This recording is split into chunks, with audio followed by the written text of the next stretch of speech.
It's going to get ugly because this is about to jump into the worst parts of American politics there are. Because, unfortunately, some of our most craven politicians have seized on this as a white grievance. As, oh, this poor little white girl being picked on in this black league. And Nikki Haley, who might be the next vice president of the United States, tweeted this. Let me get this straight. No player on the Olympic team has scored more three-pointers this year in the WNBA than Caitlin Clark. Tell me you don't know anything about sports without telling me you don't know anything about sports, rather than saying scored more three-pointers. Only one woman on the Olympic team has more assists than Clark. And the U.S. is not going to include her on the Olympic team. I think the Olympic Selection Committee should be asked, do we want the best team to represent our country or not? Okay.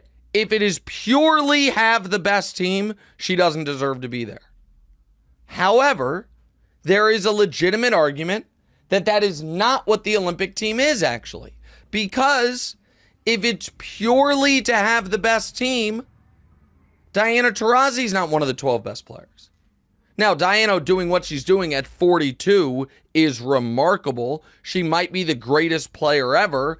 And much like Caitlin, her numbers, she averages the exact same number of points, the exact same number of rebounds on the exact same field goal percentage as Caitlin. Now, she's 1 assist and 1 turnover a game, and Caitlin is 6 assists and 5 turnovers a game, so call that almost a wash. But statistically, they're almost identical. Diana got a legacy spot and leadership as well. I'm fine with it. Just like I would have been fine with them saying, Caitlin's super famous, and she's a good player, let's put her on there. I'm also fine with them saying, we don't want to take a spot from someone else. I actually think there is a totally reasonable argument on both sides of this. I also think this whole, oh my God, squandered opportunity, think of all the eyeballs that would have been there, is misguided because she wouldn't have been playing that much. And if folks are only watching to watch Caitlin, if they turn on the game and Caitlin isn't starting and isn't the first sub off the bench and we go the whole first quarter and she doesn't play, they're turning it off anyway. So I think it would have had more media coverage, but there's a push and a pull to that media coverage. That media coverage would have been Caitlin almost exclusive. So I don't think it's simple. I actually think this one's complicated. I also think that the Christine Brennan article, where a couple people from USA Basketball said that one of the reasons she's not on the team is because they didn't want to deal with the blowback from her millions of fans being pissed she's not playing more, is one of the most ridiculous rationales I've ever heard. That is once again folks pretending like Twitter is real life. The Olympics are in Paris.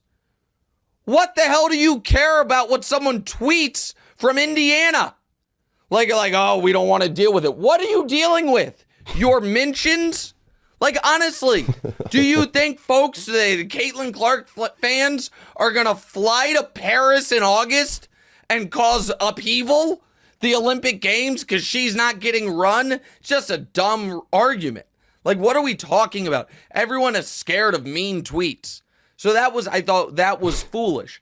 I also think anyone, and this is where I'm going to make all of my colleagues mad, because colleagues I greatly respect are diametrically opposed on this issue, and I think they're both crazy.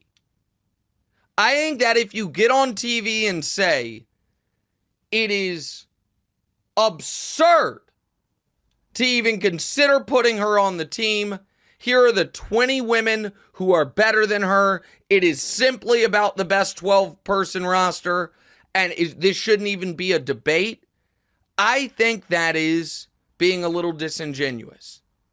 Especially with Diana's inclusion, and especially because we've won the gold 7 Olympics in a row. it would be 12 in a row, but there was 1 year in 92 that the Soviet Union fake reformed and they had like 11 countries represented on one team and they beat us or they won the gold.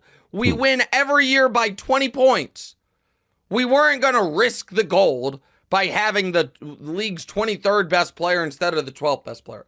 So that's first of all. I also think that if you go on TV and say, oh my God, what an idiotic decision to not put her on the team. What a massively missed opportunity, squandered attention. I think you're being a little disingenuous on how much attention it would garner, and that there are real consequences of giving a roster spot to someone and taking it away from someone else.